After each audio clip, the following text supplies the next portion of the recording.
The silence in our apartment was a living thing. It wasn't the peaceful, companionable silence that usually settled between Liam and me, the kind that spoke of comfortable intimacy. This was a hollow, waiting silence, punctuated only by the rhythmic tick of the grandfather clock in the Halla family heirloom of his that I'd always found more imposing than charming. Now it felt like a metronome, counting down the seconds to a future I couldn't comprehend. It had been 3 days since Liam left for his urgent business trip to Singapore. 3 days since the click of a mouse had detonated a bomb in the heart of my life, leaving behind a crater so vast I was afraid I'd fall in and never climb out. Our life, until that moment, had been a meticulously crafted masterpiece of modern marital bliss. I'm Alara Vance, an architect. I build things. I believe in blueprints, in solid foundations, in structures that are designed to withstand stress. My life with Liam was, I thought, my greatest design. We had the sun-drenched apartment in Brooklyn with panoramic views of the skyline, the shared passion for vintage jazz and obscure foreign films, the easy laughter that felt like a private language. Liam Davies was my anchor and my sail. A brilliant financial analyst for a boutique investment firm, he was charismatic, impossibly handsome, and possessed a quiet confidence that was magnetic. He remembered the name of my favorite obscure Italian architect. He brought me coffee in bed every morning without fail, and he had a way of looking at me that made me feel like the only woman in a world of billions. We had been married for 5 years, together for 7, and I believed I knew him better than I knew myself. I knew the way a small furrow appeared between his brows when he was concentrating, the exact hazel green shade of his eyes in the morning light, the sound of his deep, rumbling laugh that could coax a smile from me on my worst days. That's why the discovery felt like such a profound violation. It wasn't just a betrayal. It was an erasure. The catalyst was innocuous. We were in the final stages of purchasing a dilapidated farmhouse upstate, our shared dream project. I would handle the architectural redesign, he would manage the finances. He was supposed to email me the final prospectus from his firm, a document we needed to secure our mortgage. The urgent trip came up suddenly, a multi-billion-dollar merger, he'd said, kissing me goodbye in a rush. He looked stressed, his movements clipped. I'll send the file from the hotel, L. Promise. Everything's on my laptop. But he hadn't. 2 days passed with no file and only a few terse texts blaming a secure corporate firewall. The bank was getting impatient. On the 3rd day, I saw it. His personal MacBook, sitting on his desk. He never, ever, went anywhere without it. It was a digital extension of his brain. For him to forget, it was like an astronomer forgetting his telescope. A jolt of unease, sharp and cold, went through me. My first instinct was to respect his privacy. But the deadline for the bank was looming, and the farmhouse was slipping through our fingers. He'd want me to get the file, I reasoned, my justification a flimsy shield against the guilt of what I was about to do. I sat at his polished oak desk, the scent of his bergamot and sandalwood cologne still lingering in the air. The password was easy, a small, intimate secret between us, Alara R beginning 11. The date we met. My heart gave a small, familiar flutter. The desktop was as organized and minimalist as he was. Folders neatly labeled, work, finances, vacation plans, photos. I navigated to finances, expecting to find the prospectus. It wasn't there. I checked work. Nothing. I used the search function. Prospectus. 0 results. Farmhouse. 0 results.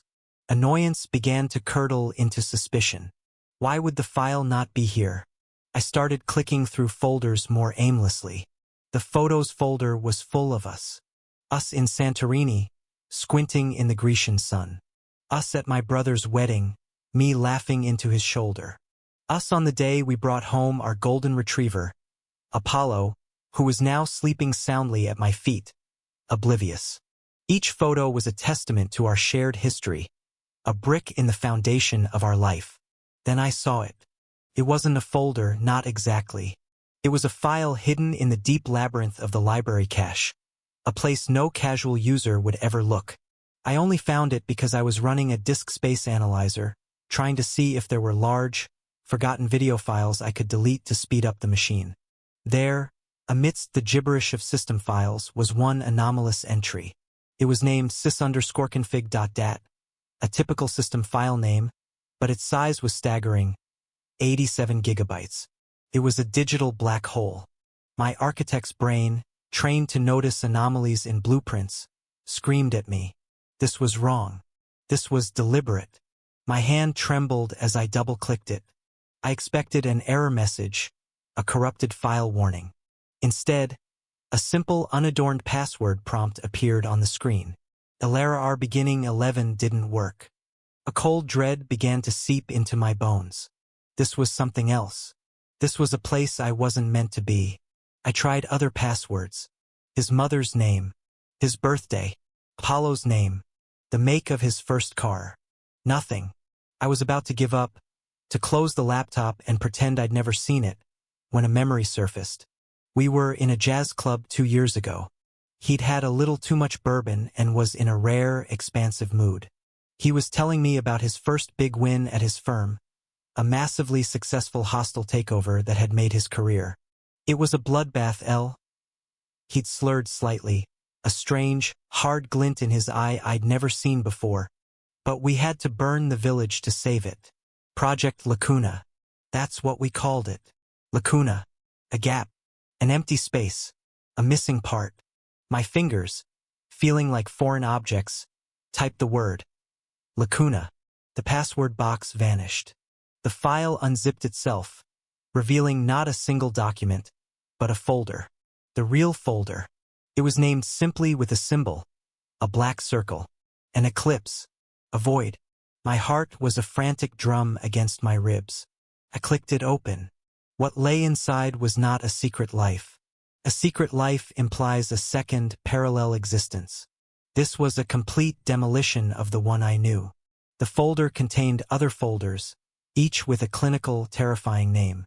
The first was labeled Assets. I opened it. It was not a list of our shared stocks or our 401(k)s. It was a portfolio of a ghost. Scanned documents for offshore accounts in the Cayman Islands, Switzerland, and Panama, with balances that made me feel dizzy. Deeds to properties I'd never heard of. A penthouse in Dubai, a villa in Lake Como, a secure compound in rural Argentina. There were cryptocurrency wallets with alphanumeric keys that, according to a ledger file, held a fortune that dwarfed everything we supposedly owned. The man I worried about securing a mortgage with could have bought the bank itself. In cash. The second folder was Identities. My breath hitched. It was a gallery of ghosts, and they all had Liam's face. High-resolution scans of passports, driver's licenses, and identification cards from a dozen different countries. Liam Davies, American citizen, was there.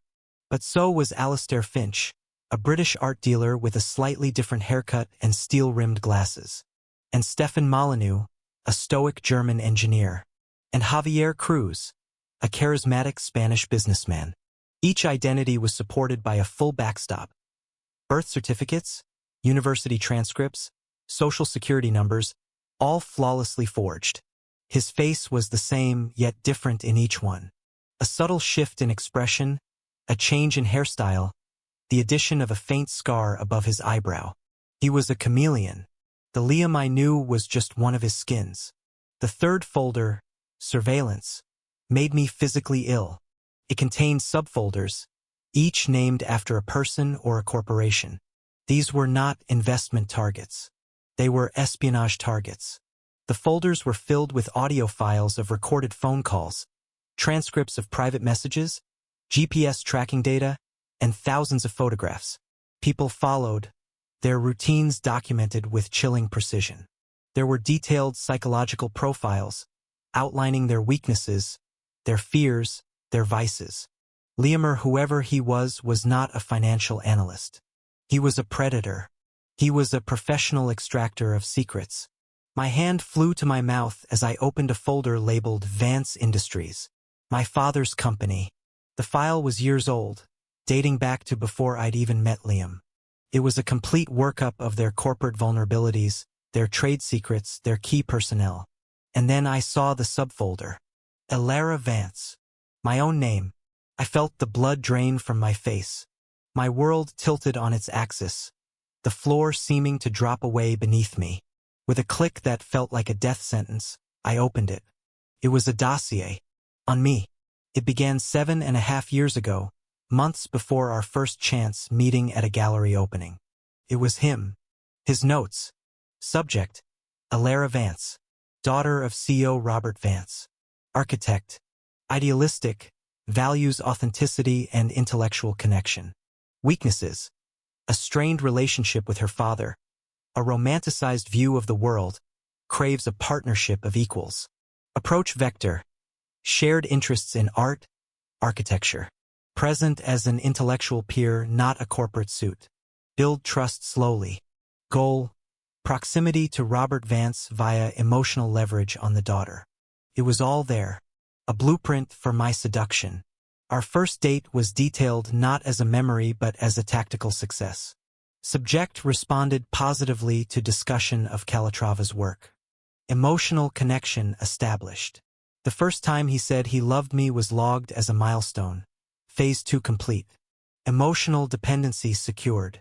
Our entire relationship, every shared laugh, every intimate moment, every whispered secret, was documented as a series of calculated steps in a long-term operation. I scrolled through photos of myself I'd never seen before. Me walking to work. Me having coffee with a friend. Me through the window of my old apartment, reading a book. He had been watching me long before I ever knew he existed. The man I had given my heart to had first approached me as a target.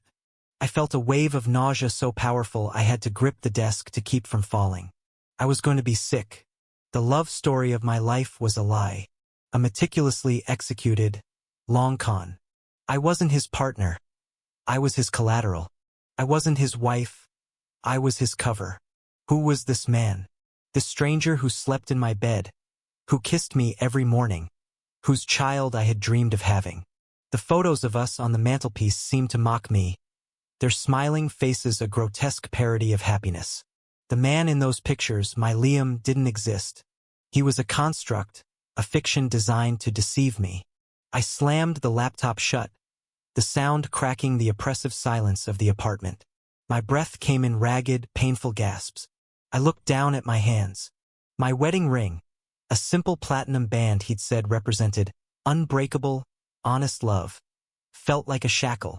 I stumbled away from the desk, backing away as if the laptop were radioactive. My gaze swept across our home.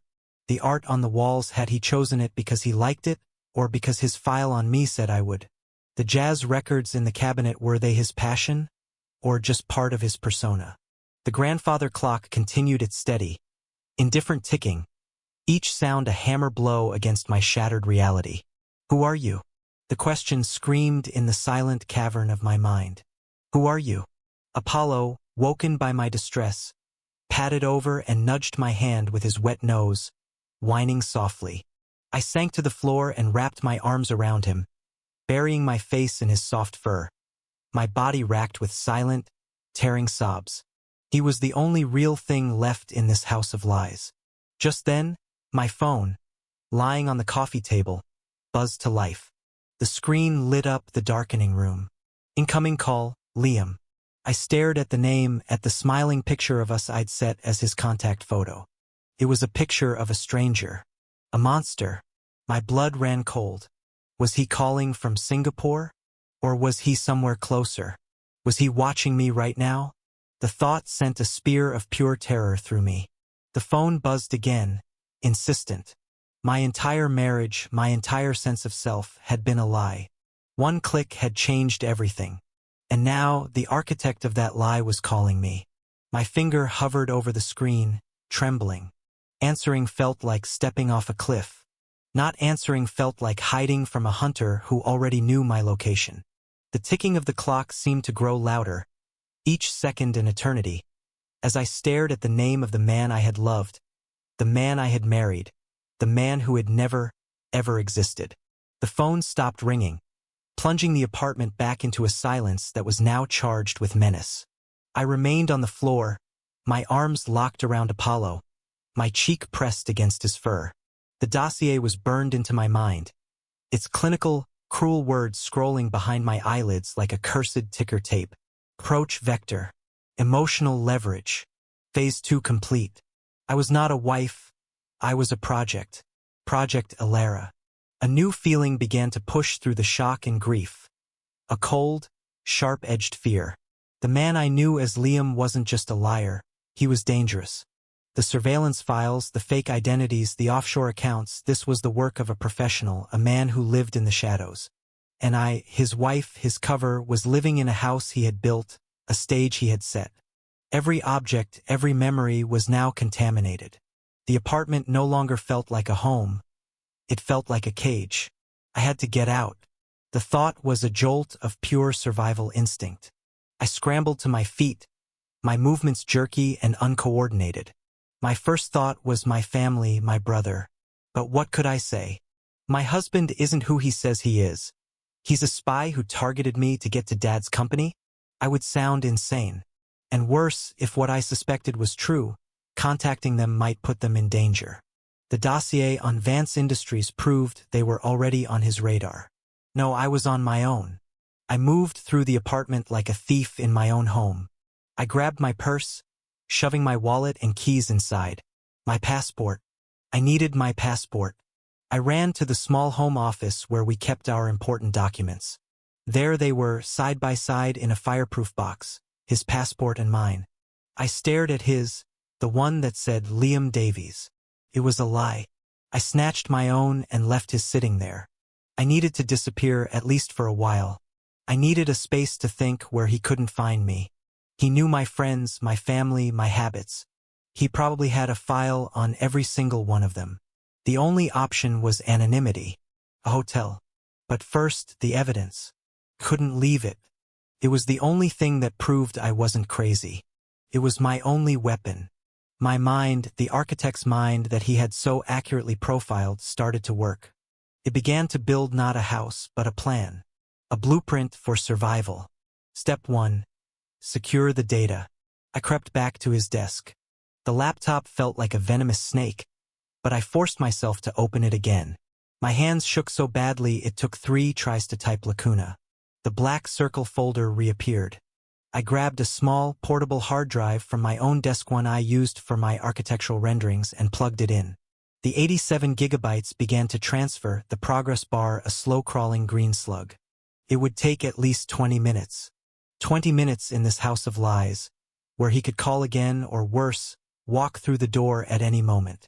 The thought of him returning, of his key in the lock, sent waves of panic through me. While the files copied, I moved. I threw a few essential clothes into a duffel bag, jeans, sweaters, nothing that stood out. I went to the small safe hidden behind a painting in our closet. The one where we kept some emergency cash and jewelry. He had shown me the combination. I opened it. Inside, along with my grandmother's pearls, was a stack of cash, about $10,000, and a sleek, black burner phone, still in its box. A go-bag starter kit. His, not ours. My blood ran colder still. He had an escape plan right here in our bedroom. The progress bar on the laptop hit 99%. My heart hammered against my ribs. Come on, come on. Finally, it flashed. Transfer complete. I ejected the drive, my movements swift and precise.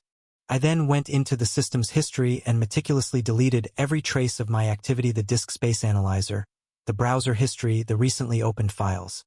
I made it look exactly as it had when I first opened it. Let him wonder. Let him be unsure of what I knew. Uncertainty was my only advantage. I pocketed the hard drive. Felt as heavy as a gravestone. Before I left the room, my eyes fell on our wedding photo on his desk. The smiling couple. I picked it up, my thumb tracing the face of the man I thought I knew. With a surge of cold fury, I took off my wedding ring. The platinum band felt foreign in my palm. I placed it carefully on the laptop's keyboard, right over the trackpad. A silent, definitive statement. The project is over. I grabbed my duffel bag and headed for the door, giving Apollo one last, desperate hug. I couldn't take him with me. He was too conspicuous, and he was registered to Liam Davies. Leaving him was like leaving a part of my own heart behind, but I had no choice. "I'll come back for you," I whispered into his fur, a promise I had no idea if I could keep. I slipped out of the apartment, not looking back, and into the anonymous river of the New York City night. The familiar streets felt alien and threatening. Every shadow seemed to hold a figure, every passing car a potential observer. The paranoia was a physical thing, a prickling on the back of my neck. I hailed a cab, paid in cash, and asked to be dropped off a few blocks from Grand Central. From there, I walked, doubling back on myself twice before hailing another cab to a nondescript hotel in Midtown. I checked in under my maiden name, Alara Vance, paying for a week in cash. The hotel room was sterile, beige, and utterly impersonal. It was perfect. It was a blank slate. I double-locked the door, wedged a chair under the handle, and finally, allowed myself to breathe. I sank onto the stiff bed, the hard drive clutched in my hand like a talisman. For the next 24 hours, I fell apart and put myself back together, piece by painful piece. I didn't sleep. I ordered room service and barely touched it. I plugged the hard drive into my own laptop and went through the files again, this time with a cold, analytical eye. I was no longer a grieving wife. I was an architect studying the blueprints of my own destruction. I studied the man named Caleb Thorne. What a text file in a hidden subfolder suggested was his real name. I looked at his other identities, his network of shell corporations, the chillingly detailed surveillance logs. I read the dossier on myself a dozen times, each reading stripping away another layer of cherished memory, replacing it with the cold hard frame of his operation. Our chance meeting at the gallery hadn't been chance. The gallery was a client of my father's firm. Our first argument, which had ended with his heartfelt apology, was logged as a stress test of the subject's emotional resilience. The grief was still there, a massive, aching weight in my chest. But now it was accompanied by a slow-burning rage. He hadn't just lied to me. He had used my own heart as a weapon against me. He had studied my vulnerabilities and exploited them with surgical precision. He had turned my capacity for love into a tool for corporate espionage. The question was no longer just, "Who are you?" It was, "What do I do now?" I could go to the police, the FBI, but what would I show them? A hard drive full of data I had stolen from my husband's computer? They would see a marital dispute. And Caleb, or whatever his name was a professional. He would have contingencies. He would have lawyers, stories, ways to discredit me, to make me look like a hysterical, vengeful wife. He would paint me as the villain, and the people he worked for or against. The files suggested they played for the highest stakes. Going to the authorities could be a death sentence. I could disappear, use the cash, create a new life.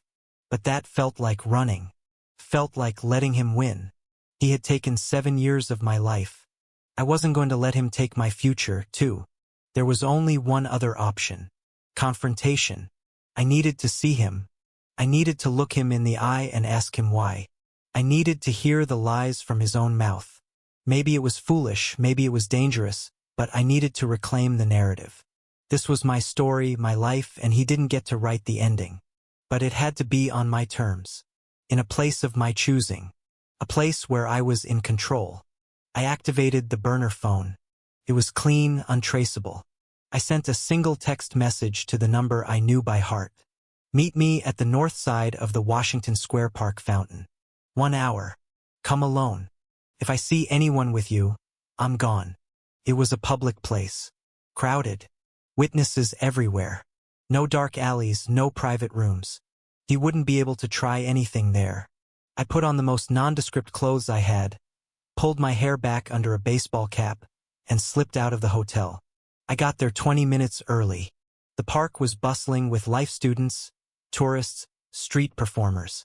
It was a symphony of normal life, a world away from the cold, sterile data on my hard drive. I chose a bench that gave me a clear view of the fountain and the main pathways leading to it. My heart was a cold, heavy stone in my chest. I wasn't sure what I was expecting. For him not to show up? For him to arrive with a team of shadowy figures? Then, exactly 1 hour after I sent the text, I saw him. He was walking from the west, moving with that same easy, confident grace that had first captivated me. He was wearing jeans and a simple gray Henley, looking for all the world like any other New Yorker. He scanned the crowd, his eyes sharp and focused. He was alone. Our eyes met across the 20 yards that separated us. In his gaze I saw no surprise, no panique. I saw a flicker of something I couldn't identify: resignation, regret. Then it was gone, replaced by the calm, unreadable mask of a professional. He walked towards me and sat on the other end of the bench, leaving a careful distance between us. He didn't speak, just looked at me. The silence stretched, thick with unspoken accusations. I was the one to break it. My voice was steady, colder than I thought possible. I put my ring on your laptop. I assume you got the message. He nodded slowly. I got it, Alara. Hearing my name from his lips felt like a violation.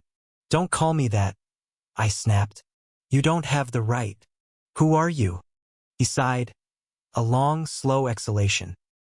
He ran a hand through his hair, a gesture I had once found endearing. Now it just looked like a performance. My name is Caleb Thorne. And Liam Davies?